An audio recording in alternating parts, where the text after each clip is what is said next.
It was an easy decision to rationalize and come to the conclusion that this was the right path for the company. It was an incredibly difficult decision to then go execute on. I'm Stan Christensen, and this is All Things Negotiation. Today, my guest is Dave Ferguson. Dave is the co-founder and president of Nuro, one of the leading autonomous vehicle companies in Silicon Valley. Dave's background is fascinating. He worked on Waymo at Google, where he met his co-founder. Then they, 9 years ago, started Nuro. Nuro has had several lives and have pivoted. And in our conversation, we talk about some of those pivots, how you communicate with investors and employees about changing your business model, how he and his co-founder have evolved in their relationship and negotiated that over time, how you negotiate with partners. And specifically, we talk about a recent deal that they did with Uber and Lucid, where the three of them are going to create robo-taxis for Uber. I think you'll really enjoy the conversation. Dave Ferguson, welcome to the podcast. Thanks, Stan. Great to be here with you, mate. Hey, I'm glad we were able to pull this off. We've been talking about it for years, and it's really the perfect timing because you've got to be riding high. You've just completed your Series E financing. The company was valued at over $6 billion. You've just done a partnership that I think could be a game changer. We'll talk about it later with both Uber and Lucid, and you guys providing the self-driving technology for that partnership.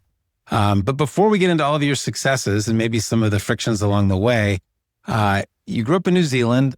You've told me in the past you got really interested in robotics as a kid.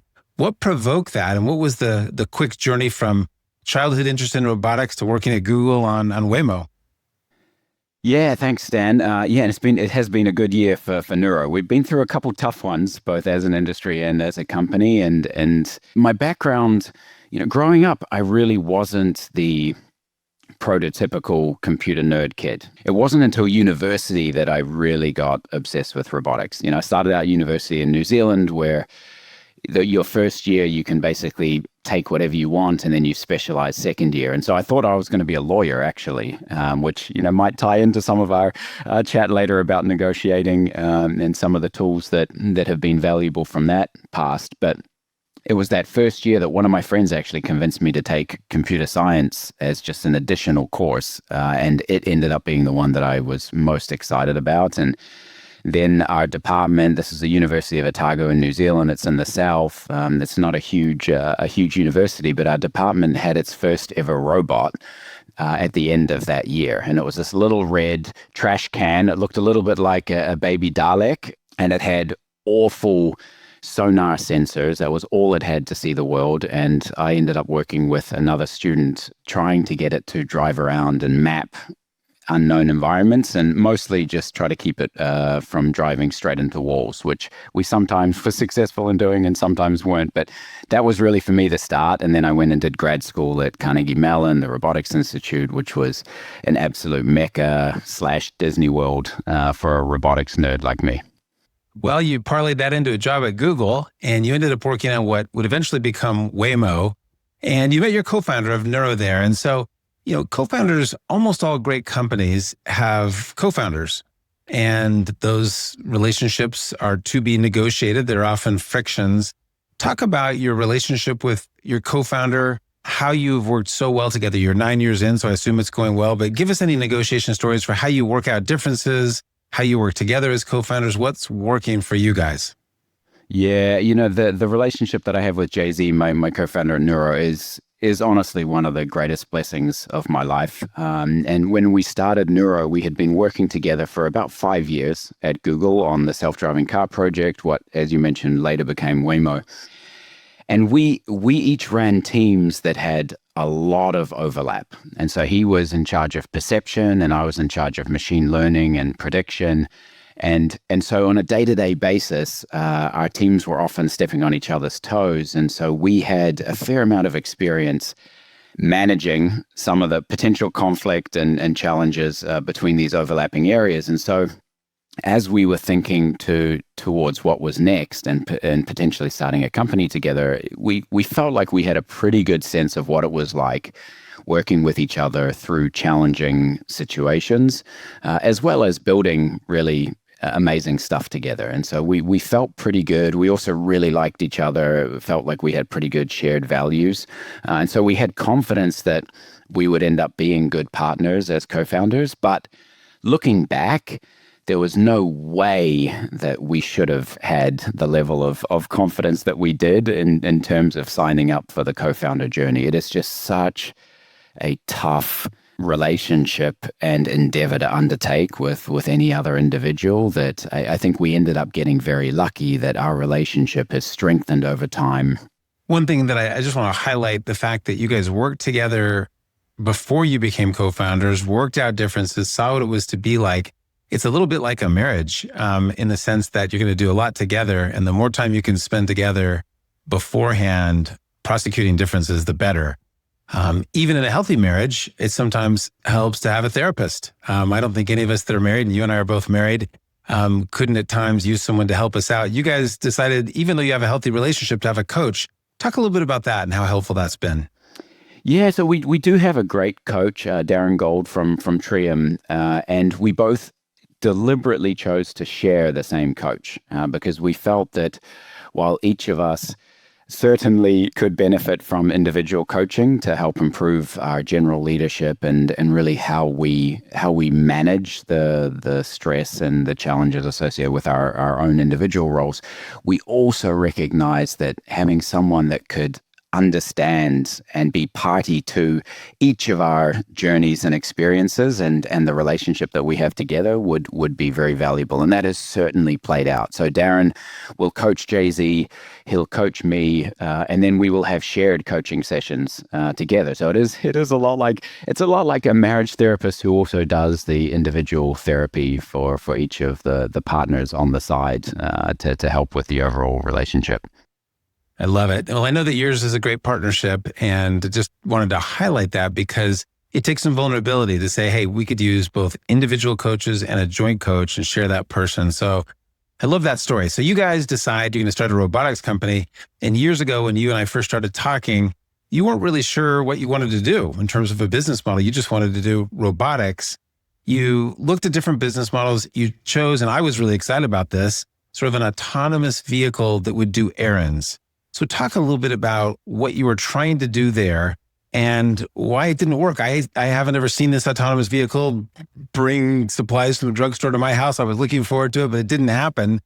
Yeah, so when we started Nuro, we knew that the next 30 years we were going to see a pretty significant transformation in how all of us interact in the physical world. You know, if you look back the last 30, we've seen this enormous transformation in the digital world.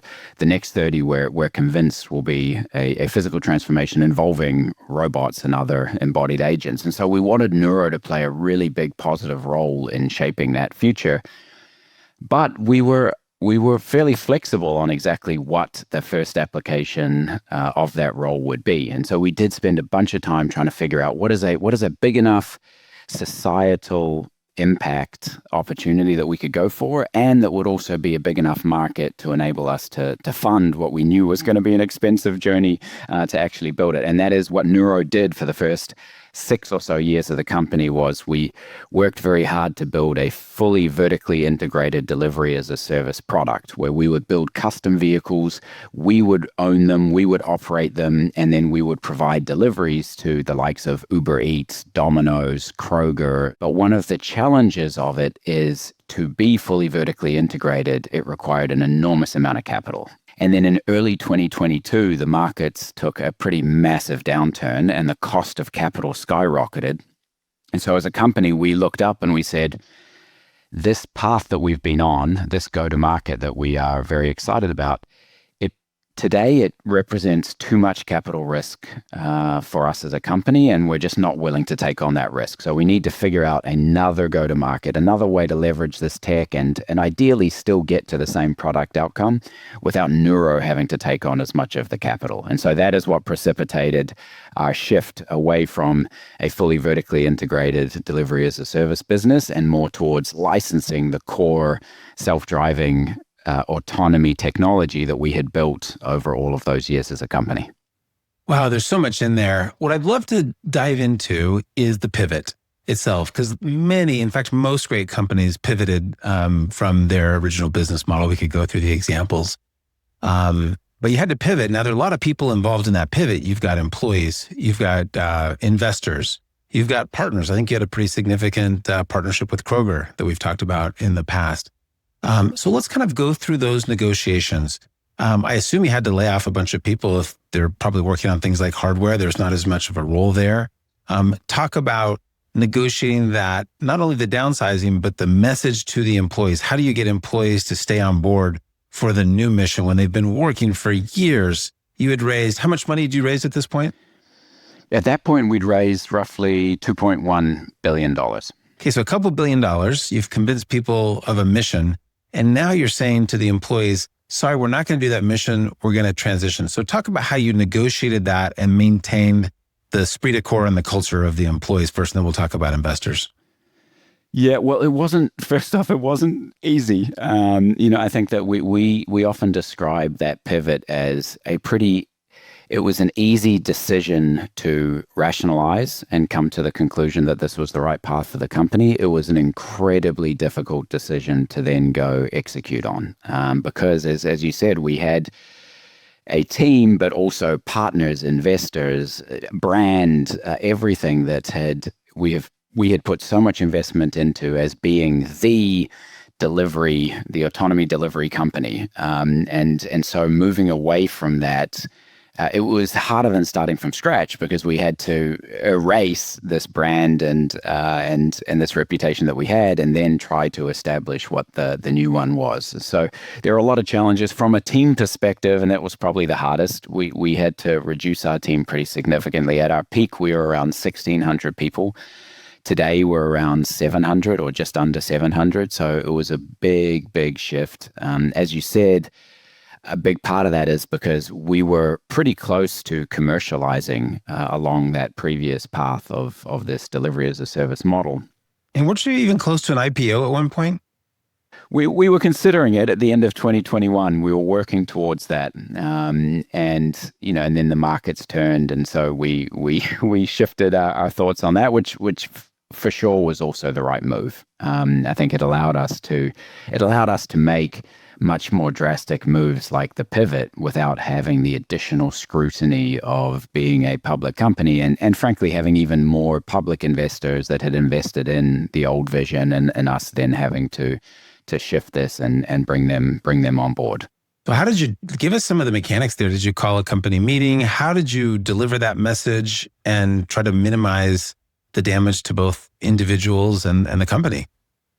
Yeah, so we spent a lot of time on the strategy side, making sure that this was the right move. And then once we had decided, and once Jay-Z and I were both convinced that this shift in go-to-market was the right thing for the company, we then tried to act pretty quickly on it, honestly. Like once you know that you're not on the right path and you've got a big boat that's moving quickly, you need to try to course correct as quickly as you possibly can. And so we shared with the team. We talked to the board and made sure that they were aligned. And then we talked to the team.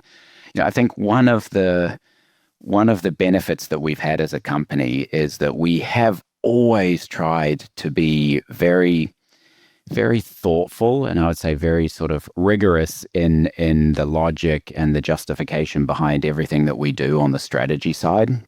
And so I believe that meant that our team had a fair amount of trust in our overall leadership group and the decisions that came out of that group. And so we felt, because we were so confident that this was the right decision, we felt also very confident in being able to explain it to the team. And we did. We went through all of the reasons why, like, hey, here's what we're thinking. Here's how we believe things have changed, both from an ecosystem perspective as well as for Nuro specifically. Here's what we see as the best path forward, and here's why. And I think the team largely was on board with that from an intellectual perspective.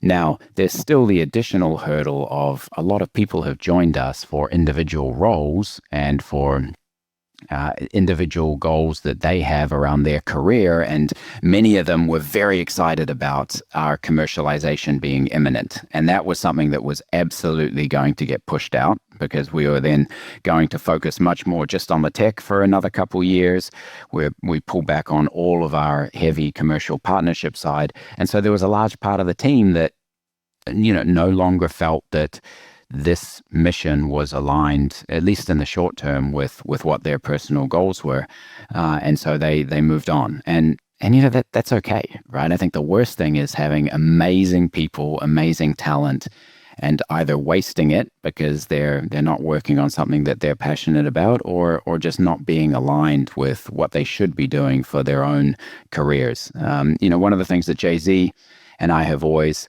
hoped for is that Nuro will be a company where people do the best work of their career. And, it won't be everyone, but the larger a fraction of our employees that will say in 20 or 30 years that Nuro was where I did some of, if not the best work of my career, I think the happier we will be about the sort of culture and company that we've been able to build. Well, I think you've succeeded. Just my anecdotal evidence, you and I have talked about several of my students that have worked at Nuro and how much of a home run they've been for the company and the company for them. And so I think you've done a great job at building that opportunity. Let's talk about investors. So you raised a couple $1 billion. That's not insignificant. I think at the pivot, if I remember correctly, you had about $1 billion on the balance sheet, which is a luxury, frankly, because not many startups, because you are going to become a new startup, have $1 billion raised before they have really a plan in place and traction. Talk about those conversations with investors. Was everybody on board and they just said, hey, Dave and Jay-Z, do whatever you want with our $1 billion, or was it a little more complicated than that? We've never had an investor that has said, do whatever you want with our $1 billion, Dan. But if you know of some of those, I would love to add them to our cap table. Look, I think that we have had very thoughtful investors. Everyone from SoftBank, who led our Series B, all the way through to more of the crossover funds like T. Rowe, Fidelity, Bailey Gifford, Tiger, that we had write large checks that joined us later, and then Greylock, and some of the very early stage investors that we've had. And we spent a lot of time discussing and really jamming with investors on strategy and what is the right path for the company. I think that the pivot was an interesting set of conversations to have because Nuro was already 6 years old or so, and because we were that old as a startup, you collect investors over your different rounds that have quite different risk appetites. They have different objectives. They're looking for different things in their investments. So we have folks like Greylock that join at such an early stage. They're really wanting you to just knock it out of the park and go big. Then you have investors that join at a later stage that are perhaps a little bit more risk averse, that are looking for maybe a couple multiples on their investment, but not like 100x. And so each of them approached the idea of us shifting in a pretty dramatic way our go-to-market quite differently. And so it was really trying to hear them out, understand what their thoughts were, get a sense of which way they were leaning around like staying the course versus pivoting. And at the end of the day, all of them came on board with the pivot. At some point, again, we felt that from an intellectual perspective, it was very, very well justified to make a shift. There's always risk, so there's uncertainty that the shift will pan out, of course. But we were able to convey that to the investors, and I think that they could see from the conviction that we had that we strongly believed that this made sense, and that really helped. Excellent. Well, let's come back to post-pivot. So now you've got a chance to start over. You've got $1 billion on your balance sheet. Talk about some of the frictions involved in creating that startup, frictions with partners, frictions with employees. How did you negotiate through the tough stuff? Because, it's my experience that having been involved in several startups, it's all just one big negotiation. So what jumps out as things that you've learned since the pivot about negotiating with partners and employees, and the examples there? Yeah, I think that starting on the partner side, we had forged a lot of really strong partnerships with demand side partners for the delivery service. So folks like FedEx was an incredible partner of ours who had signed up for a whole lot of our custom vehicles. We had a really strong relationship there. Folks like Kroger, who's our longest running partner and had been a phenomenal partner. So there was a bunch that we had effectively committed to delivering on a this service with, and we had to call them up and tell them, we're taking a different path, and we're not actually going to build this vehicle. We're not going to build this service, and we're going to figure out, a shift for the company where we're going to be licensing, et cetera, et cetera. In contrast to investors, there's not nearly as much in it for those existing partners, our pivot, right? For an investor, they're like, well, okay, maybe if this pivot works, end up being a better opportunity. And as an investor, I'll be able to benefit from that. When we talk to Kroger and we say we're no longer doing delivery, at the time, it's unclear if we would ever build a product that would be useful to them. And so from their perspective, it's disappointing, the overall news. And so for us, in some of these relationships we had for many, many years, Kroger is a good example, FedEx is another, and really knew the individuals very, very well, really respected them, cared a lot about those relationships. And it was tough. I think we had to just front up, and I tried to be just very, very honest and very genuine about it, and say, look, we're really sorry, and we know that we have let you down in this pivot. We're convinced we have to do this as a company. That the previous approach, was no longer one that we could do, and so at some point we were going to let you down no matter what. And we're really sorry to have to do that now, and we really appreciate everything that we've done, and that was tough. I think that in the end, the relationships with our strongest partners, who arguably would have been the most disappointed at the time, stayed very, very strong. And like to this day, I was actually just emailing one of our partners on the FedEx side just this week. We still have a really good relationship, and I think that is probably because we didn't try to weasel out of the situation and blame it on anything else. We said, look, things have shifted in the market, but this is our fault. Like, we should not have let this happen. We should have seen this earlier. Like, we're not blaming this on external factors. We made a mistake in biting off too much here, and we want to own that, and we really apologize. Before we talk about employees, I just want to underscore something you said, which is so powerful. Apologies. It's very hard to attack an apology, right? And people tend to, your word was weasel out, manipulate comes to mind. Blame is another thing that you mentioned. And I think when things don't go as planned, people look for a scapegoat. And what you did, which is so powerful, is said, this is our fault. We apologize. And as a result, you have ongoing relationships, even if they're not economic in the short term. And so I think the apology is a negotiation, call it a strategy or a tactic, that is underutilized. Often people's ego gets in the way of that.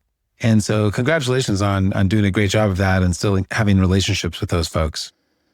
Yeah, thank you. I think you hit it on the head, Stan. I think it's really the ego part. And I would say if there's one characteristic that I think has proven very, very valuable for Jay-Z and I over the entire course of Nuro, which has been very rocky, is I don't think either of us are very high ego. And so there will be times when a partner or an investor or someone is very mad and they say things that I think would be relatively easy to take personally and get upset, and then try to get angry and lash back or do something. And I think that we have tried very, very hard to not let ego get in the way, and just try to pause and say, look, what is actually valid here? What can we learn from this?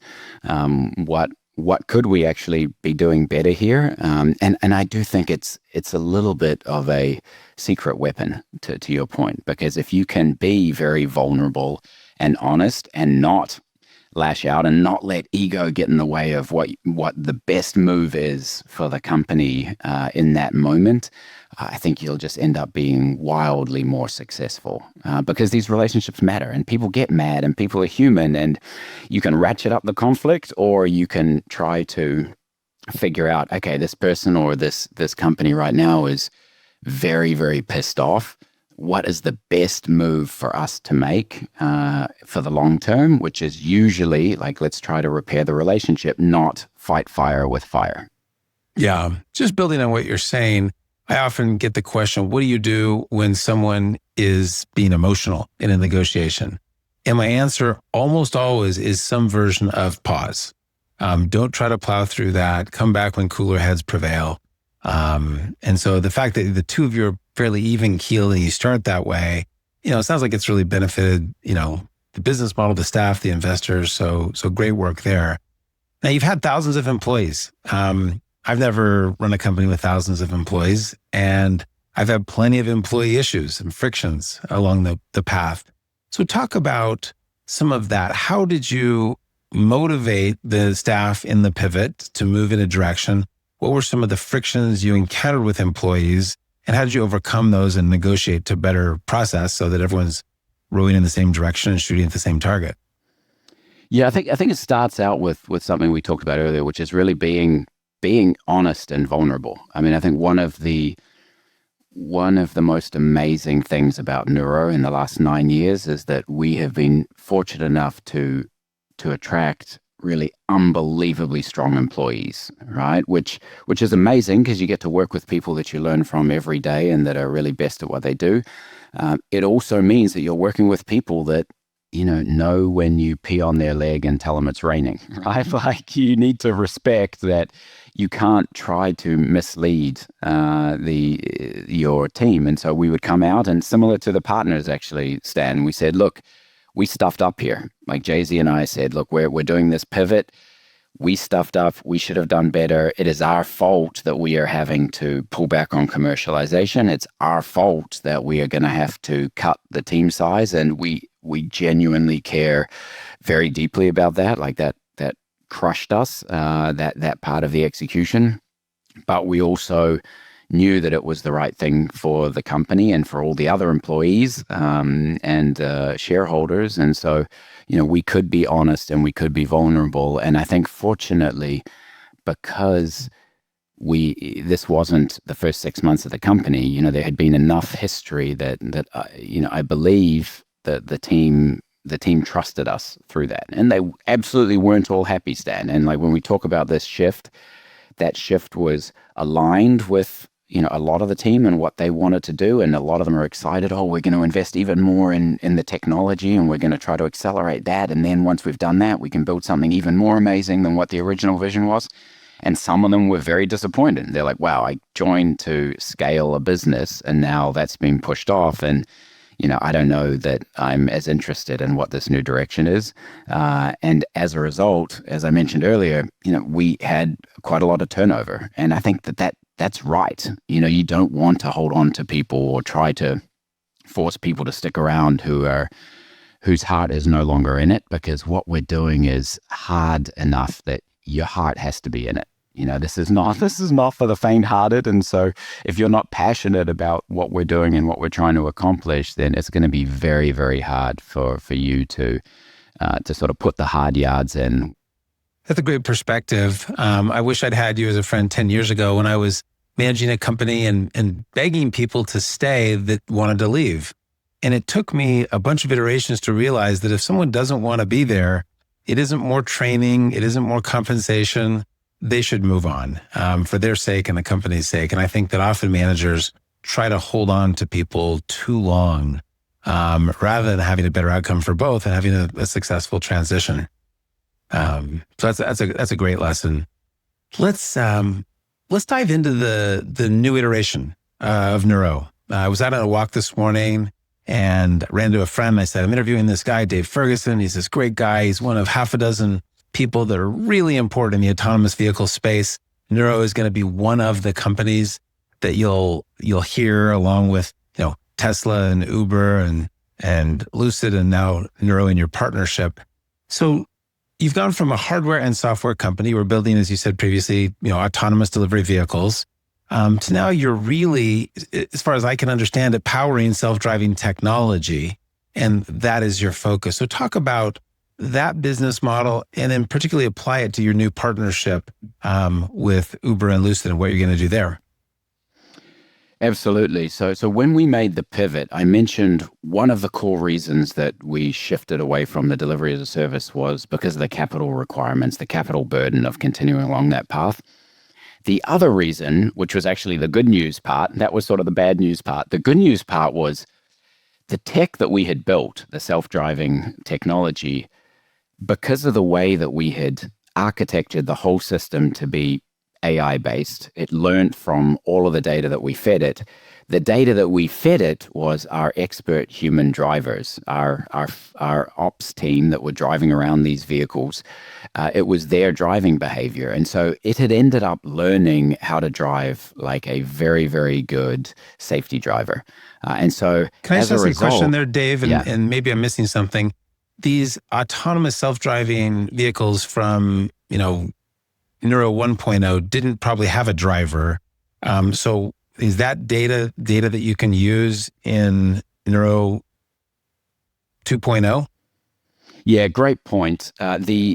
Yes. So for starters, yes, all the data that we've collected, we continue to use and use for our training data.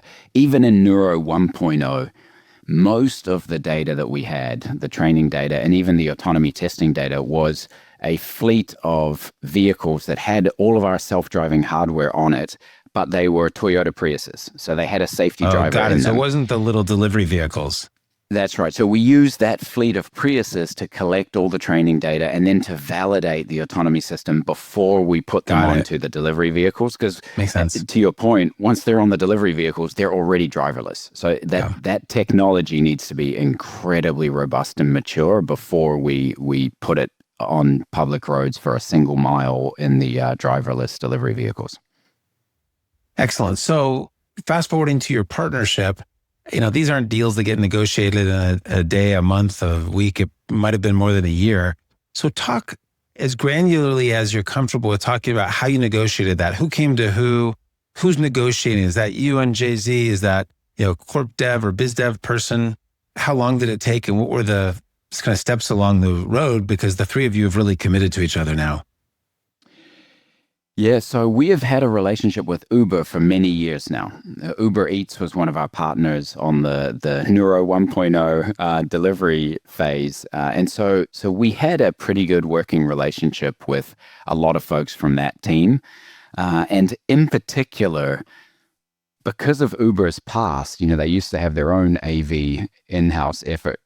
They were actually very well versed in terms of what it takes to deploy autonomous vehicles safely on public roads. And so in the context of our Uber Eats delivery partnership, they wanted to inspect what our safety case was, basically what the bars and the testing that we put our system through before we deployed on public roads. Uber cared a lot about making sure that we were doing that well and that they could trust the safety of the system that we were deploying on their network as part of our joint operation. And so Uber already had a pretty good sense, and I would like to think a good respect of Nuro's technology and how we approach safety and validation and things that really, really matter, even more so as you get to passenger transportation. So we had the strong relationship with Uber. If you go back probably around 2 years ago, I think is when Uber started seriously looking for a partner to build out a robo-taxi program with. And this is Uber. So they clearly would have talked to every AV company worldwide to figure out who would be the right partner. We were in the mix and then spent a bunch of time, they spent a bunch of time kicking the tires, doing diligence, making sure that our tech was at a point that they could be confident, they could make such a huge bet and investment on it.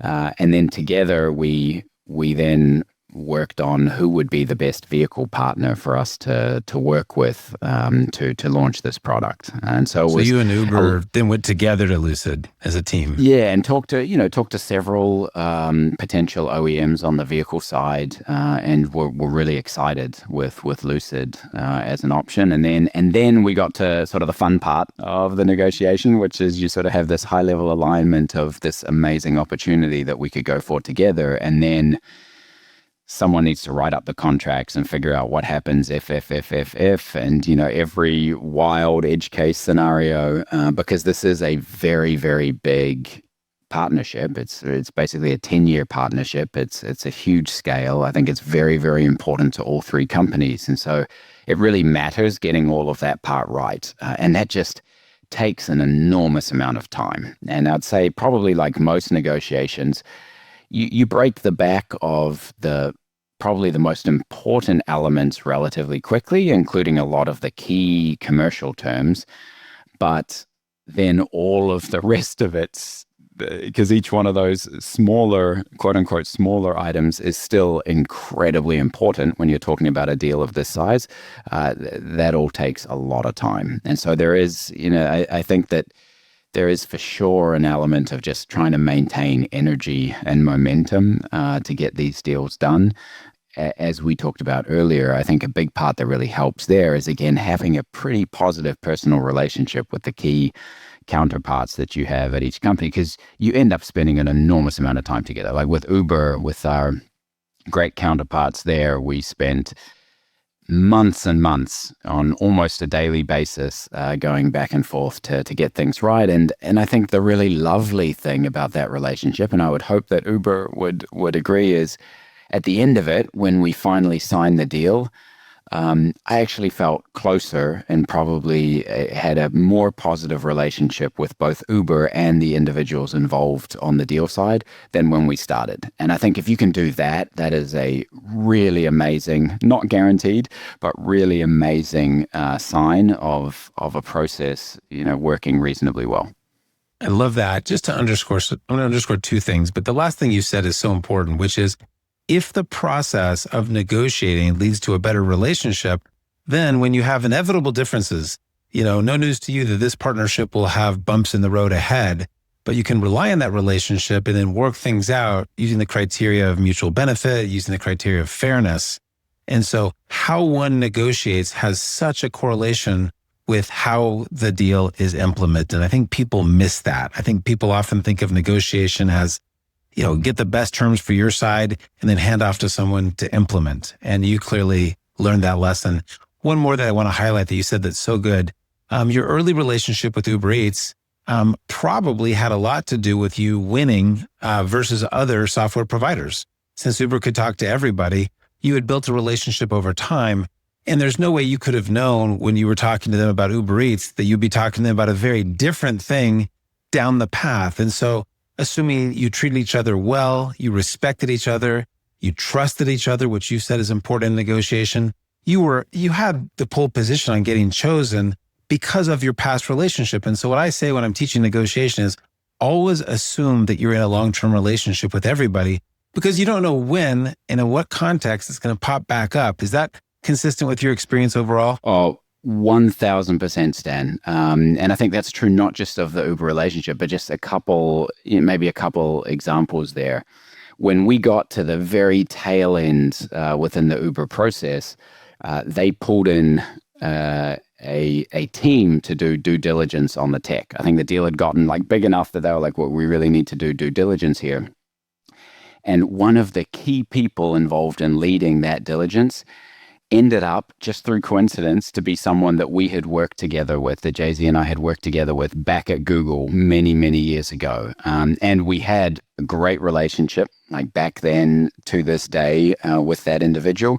You absolutely never know when, someone that you've interacted with in the past is going to pop up again in your life. And it's wonderful when they do. And I think you want to your point, make sure that you're treating everyone with the respect and long-term relationship investment that you would want, assuming that at some point, your paths are going to cross again, maybe in a very, very meaningful way. And so it really pays to be an amazing partner to every person that you have a relationship with, whether it's an employee, whether it's a teammate, whether it's an investor, and so on. So good. I want to geek out on one point there, which is technical due diligence. In my life as a banker, our clients would always reach that point where the potential acquirer would want to do technical diligence. And that's obviously a scary moment because you don't have a closed deal. You don't want to open the kimono and share IP that can be taken advantage of. And so how did you manage that? Was that an issue for you guys? Yeah. Absolutely. Those considerations came to mind, because if you think about our relationship with Uber, right? Uber, publicly is very clear that they would like to work with lots of different AV providers, right? Which means that they would love to work with lots of our competitors in some capacity. And long term, there's who knows what Uber's own aspirations are going to be around self-driving vehicles. And so, opening the kimono, as you said, as part of this process was certainly something that we were fairly sensitive about. I think, again, it just came back to trust. Like for that one, I literally talked to the head counterpart that I'd been interacting with personally so much during the deal. And I said, look, we want to give you what you need to make this decision, but I hope you appreciate that this is unbelievably sensitive. This is stuff we would never share with anyone else, really. And so I'm really trusting that you're going to approach this with the good faith that we are in sharing it, in terms of how tightly you keep this and how much you protect this information, which is so valuable to us. And I got his word on it, and I said, okay, then let's do what needs to be done to actually make progress here. I think we could have dug our heels in, Stan, and we could have dripped out bits of information and held back on everything, and maybe we would have gotten to the same place, a month or two later. But to your point about the relationship, we certainly wouldn't have gotten to the same place in terms of the level of trust and overall relationship that we had at the other end. I think that they absolutely recognized that, it was a lot for us to do that. And I think that they really appreciated that we were willing to trust them, and trust begets trust. I love that. A corollary to trust begets trust is, in my experience, vulnerability begets vulnerability. And so one thing that I've often recommended to entrepreneurs is, if you're really nervous about being vulnerable, make sure that they're a little bit vulnerable on their side. If they're sort of opening their kimono in parallel, and they might, in this case, obviously Uber doesn't have the same technology stack, so it would not be parallel. But I think you want to kind of take baby steps and build trust over time. What's so valuable about what you've said is that trust is something that is built over the long term. Anytime someone says to me in a short-term transaction, you can trust me, I immediately don't. I say, we don't have a history together. If someone's saying, trust me, I just say, no, I don't. We're going to take trust out of the equation for now. And I want to build up trust over the long term so that we can take advantage of those opportunities like you had with Uber. So just tons of congratulations on closing that deal. I think it's a company making deal for, 2.0. Can't congratulate you enough on that. And wish I'd been an investor years ago. Thank you, Stan. Yeah, we're very excited about it. I think it's been a lot of work executing through this pivot. And, I think for the team, I'm just so proud of them and so happy for them that, we're starting to see real validation of this new approach and all the hard work that it was to get there. Now, AVs, autonomous vehicles, are of interest to everybody. I mean, you are in one of the sexiest spaces. I'm sure at a cocktail party, everyone would want to talk to you. Lots of people will listen to this podcast because you're on it. Let me just take 5 minutes in our final time here to just ask you some questions about the industry generally, and you can inform the listeners on where you think things are going, both with regard to Nuro and outside of Nuro. You started working back at Google on Waymo, and Waymo, many listeners will have had the experience of riding in a Waymo in cities like San Francisco or I did in Phoenix. And I've got to say, it was amazing. I just became a convert based on one ride. My kids love it. Every time we go to Phoenix, we ride in the Waymos. It's so much further along than the average citizen realizes. What should consumers expect to see in the next 3 to 5 years from autonomous vehicles? What's coming? Yeah, and I totally agree. I mean, I love Waymo. I think Waymo has done a tremendous job. I think they've really proven to the world that the tech works, and now it's just time for scaling. And so we have a huge amount of respect for them. We still know a lot of them. We know Dimitri very well, the co-CEO there, and so really love what they have done. It's a huge gift to the entire industry, their success, and the very thoughtful approach that they've taken from a safety perspective to roll out. So huge respect and admiration there.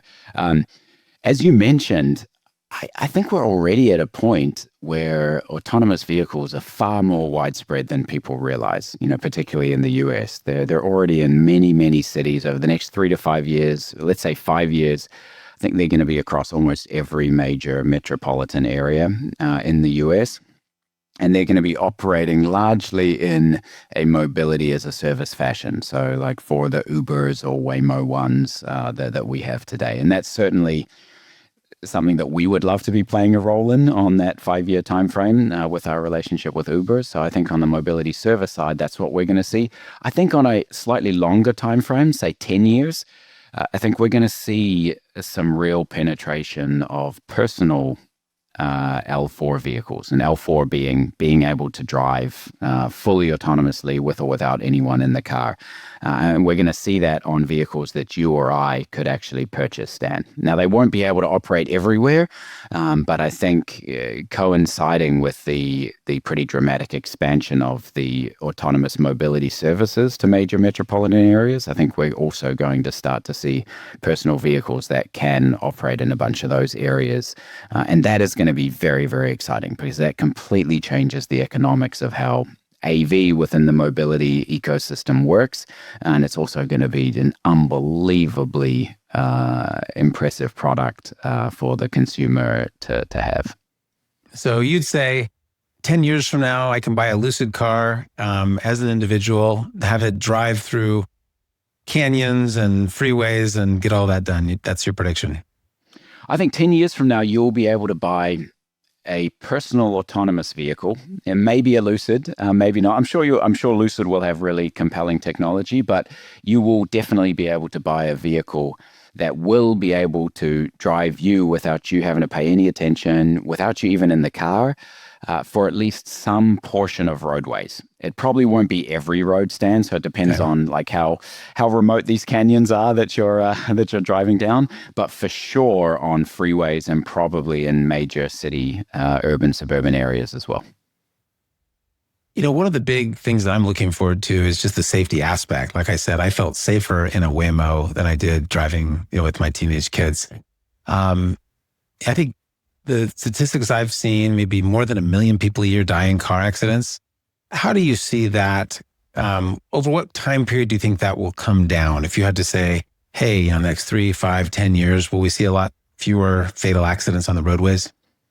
That statistic, the roughly 1.2 million people per year that die on roads is probably the key statistic that has motivated so many of us to dedicate now basically our entire careers to this space. It's just an unbelievable loss, right? And so that is absolutely the hope that with autonomy we'll be able to dramatically bring that down.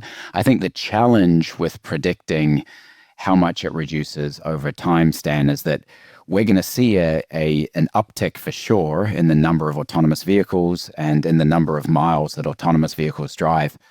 But it's going to take a while to sort of phase out all of the existing vehicles that people are driving. And as long as there are humans that are driving, that are in control of vehicles, that is what is causing all of these accidents. And so that is what's going to always be dampening the overall statistics and the overall results. So it's really a question of what is the percentage of miles that are autonomous in a 10-year period versus that are manually driven. And I think in 10 years, we're probably still going to have the majority of miles manually driven because it's just going to take a while to phase out those cars. Now, at some point, maybe it's 20 or 30 years, that is going to the autonomous miles are going to completely dwarf the manually driven miles. And that's when we're going to see the major shift in really realizing some of those safety benefits overall.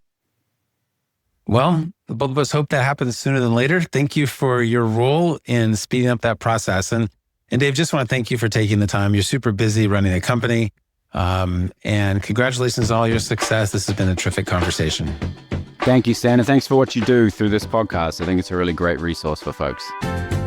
Thanks for listening to All Things Negotiation.